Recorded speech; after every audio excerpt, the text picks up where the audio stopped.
தூய ஆவியே, வருக எந்தன் நெஞ்சிலே, தருக வானின் வரங்களை, தவறும் தீமை விலகவே, வருக தூய ஆவியே, வருக எந்தன் நெஞ்சிலே, ஆகத்தின் ஒளியை ஏற்றவே, அன்பு கனலை மூட்டவே, ஆகத்தின் ஒளியை ஏற்றவே, அன்பு கனலை மூட்டவே, அறமும் ஒழுங்கும் ஆங்கவே, அன்பும் அருளும் மல்கவே,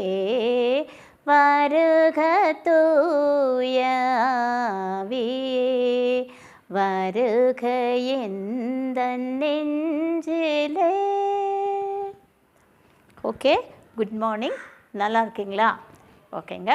இப்போது போன வீடியோவில் நம்ம என்ன பார்த்தோம்னு சொன்னாக்கா, சென்ட் மார்க் எழுதிய காஸ்பல், அதில் வந்து சாப்டர் 11, அதில் 22-23 வேர்சஸ் நினைக்கிறோம். அதில் வந்துட்டு ஜீசஸ் வந்து அந்த பெத்தானியாவிலேருந்து வந்து எருசலேமுக்கு போகிற வழியில் இந்த பசி எடுக்குது. அவர் அந்த அத்தி மரத்தை பார்த்து சபிக்கிறார் இல்லைங்களா? அதை தான் நம்ம பார்த்தோம். அதனுடைய தொடர்ச்சியை தான் இப்போ நம்ம பார்க்குறோம். But we have to go back and just see actually where he is coming from அப்படின்னு பார்த்துட்டு அதுக்கப்புறம் நம்ம அந்த ஆக்சுவல் வேர்ஸ்க்கு போவோம். ஓகேங்களா? இப்போது ஜீசஸ் வந்து ஆக்சுவலாக எரிகோவிலேருந்து வர்றாரு. வந்துட்டு வரும்போது அவர் பெத்தானியா அந்த இடத்துல அணுகும்போது தான் அவர் வந்து அதுக்கு முன்னால் வந்து அவர் வரும்போது எருசலேமுக்கு அந்த பெத்தானியாவுக்கு வரும்போது அவர் அப்போஸ்தலர்கிட்ட என்ன சொல்கிறாரு, ஒரு யாரும் ஏறாத ஒரு கழுதைக்குட்டியை கொண்டு வாங்கன்னு பார்ப்பீங்க, நீங்கள் அதை கொண்டுட்டு வாங்க அப்படின்னு சொல்லும்போது அதில் தான் அவர் ஏறி எருசலேமு தேவாலயத்துக்குள்ள நுழையிறாரு. அப்போ அந்த மக்களெல்லாம் ஒலிவ கிளைகளெல்லாம் எடுத்துகிட்டு ஓசன்னா பாடி அவரை அழைச்சிட்டு போகிறாங்க. கரெக்டுங்களா? அதுக்கு பிறகு ஒரு மறுபடியும் அவர் பெத்தானியா போகிறாரு. பெத்தானியாவிலேருந்து வரும்போது தான் அவருக்கு பசி எடுக்குது. அந்த ஒலிவ மலைக்காரிகள் அந்த பக்கம் வரும்போது பசி எடுக்குது. அப்போ அந்த அத்தி மரத்தை சபிக்கிறாரு இல்லைங்களா? ஓகே. இப்போது அடுத்த நாள் காலையில் அந்த வழியாக ஜீசஸ் வரும்போது என்ன ஆகுதுனாக்கா, அப்போஸ்தலர்களை வந்து அதை அந்த அத்தி மரத்தை பார்க்குறாங்க. அது வந்து பட்டு போயிருக்கும் இல்லையா? அப்போ அந்த பட்டு போனது, ராபி நீங்கள் சபித்த இந்த அத்தி மரத்தை பாருங்கள், அது வந்து பட்டு போயிடுச்சு முழுவதுமாக. அப்போ ஜீசஸ் என்ன சொல்கிறாருனாக்கா, நீங்கள் வந்து மனசில் சந்தேகமே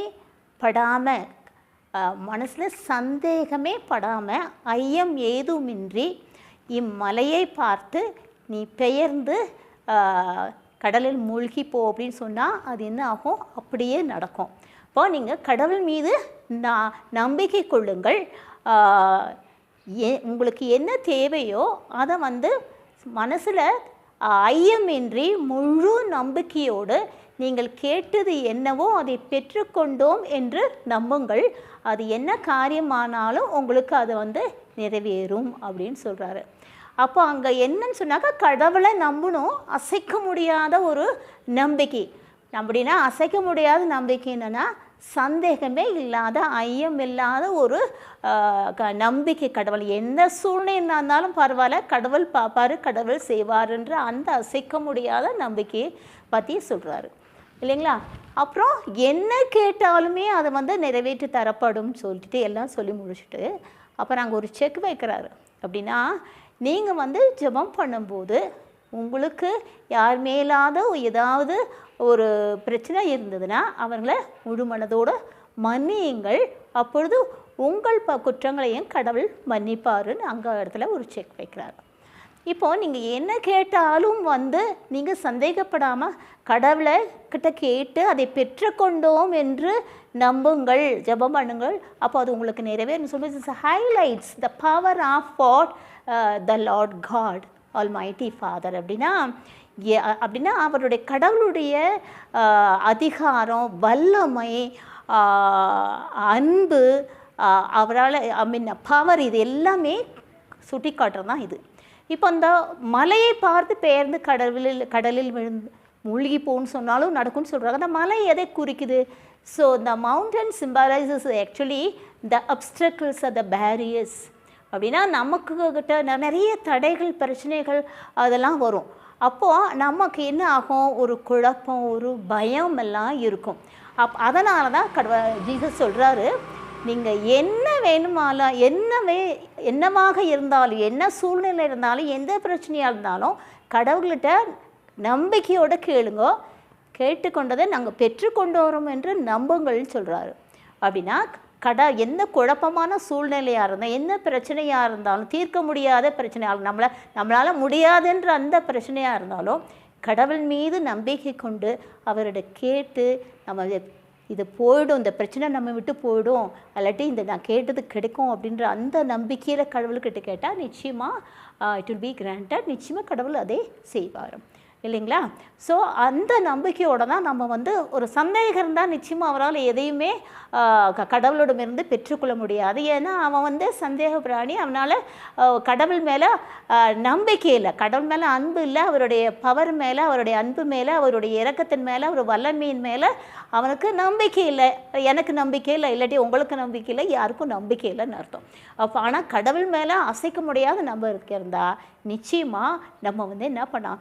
ஓ Jesus, you take care of everything, I surrender to you அப்படின்னு சொல்லுவோம் இல்லைங்களா? Jesus, I surrender myself to you, take care of everything அப்படின்னு சொல்லும்போது என்ன ஆகுதுனாக்கா, இந்த பிரச்சனையை கடவுள் பார்த்துக்குவார் அப்படின்னு சொல்லிட்டு நம்ம எப்படி இருப்போம்? அமைதியாக இருப்போம், சந்தோஷமாக இருப்போம், பாடிட்டு இருப்போம். அப்படின்னா அர்த்தம் அதை பற்றி this God will take care of அப்படின்னு சொல்லிட்டு போது நம்பிக்கை இருக்கும்போது கடவுள் அந்த பிரச்சனையை அவர் கையில் எடுத்துக்குவார். So he will solve it. அதை நம்ம அப்போ ஏதாவது நமக்கு கடவுள்கிட்ட இருந்து வேண்டுதல் கேட்டு இது எனக்கு நிறைவேறும்னு சொல்லும்போது அதை அவர் நிறைவேற்றி தருவார். ஸோ கடவுளுடைய திட்டத்தின் மீதும், கடவுளுடைய வல்லமையின் மீதும், கடவுளுடைய பேரன்பின் மீதும், அவருடைய பவர் மீதும் நம்பிக்கை வைக்கும்போது நிச்சயமாக கடவுள் நமக்கு அதை செய்து தருவார். ஓகேங்களா? இப்போது ஒரு பாட்டு, இந்த பாட்டு இது சாம் 36, அதில் 5வது வேர்ஸும் 6வது வேர்ஸும் என்னது சொல்லுதுன்னா, இதை நான் தமிழில் ஒரு தடவை சொல்லிட்டு இங்கிலீஷில் சொல்லிட்டு அதுக்கப்புறம் ஒரு பாட்டாக பாடலாம். ஆண்டவரே, உமது பேரன்பு வானளவு உயர்ந்தது, முகில்களை தொடுகின்றது உமது வாக்கு பெறலாமை. ஆண்டவரே, உமது நீதி பெருமலைகள் போன்று உயர்ந்துள்ளது, உமது தீர்ப்புகள் கடல் அளவு ஆழமானவை, மனிதரையும் விலங்குகளையும் நீரே காக்கின்றீர். இதை நீங்கள் இங்கிலீஷில் பார்க்கும்போது இப்படியாக இருக்கும்.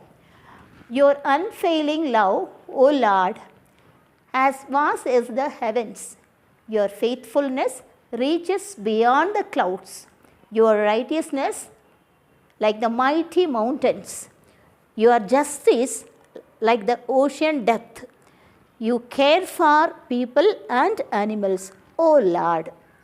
இதையே நம்ம ஒரு பாட்டாக பண்ணுங்க, சூப்பர் சாங்குங்க அது.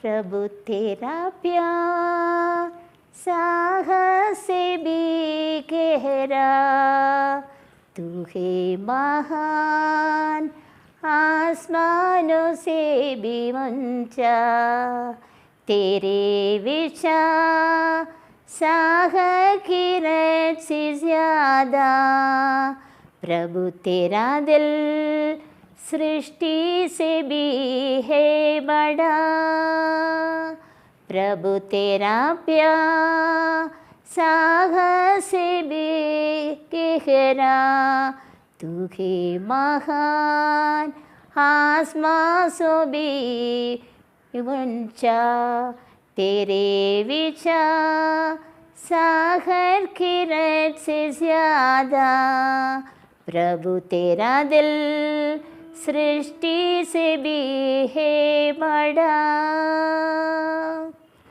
प्रभु मैं तुझसे प्यार करूं, प्रभु मैं तुझसे प्यार करूं, तेरी आराधना मैं करूं, आराधना आराधना। प्रभु तू ही है महान, तू है महान, सिर्फ तेरा कोई नहीं। प्रभु मैं तुझसे प्यार करूं, प्रभु मैं तुझसे प्यार करूं, तेरी आराधना मैं करूं, आराधना।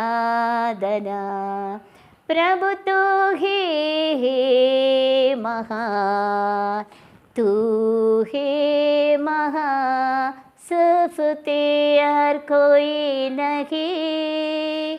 प्रभु तेरा प्यार सागर से भी गहरा, तू है महान, आसमानों से भी ऊंचा, तेरे विचार सागर किरण से ज़्यादा।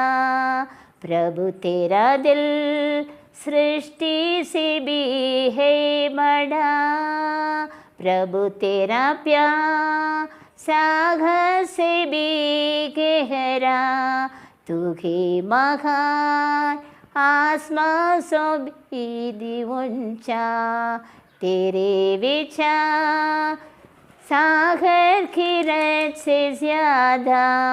प्रभु तेरा दिल सृष्टि से भी है बड़ा। ஓகேங்க, தேங்க்யூ ஸோ மச்.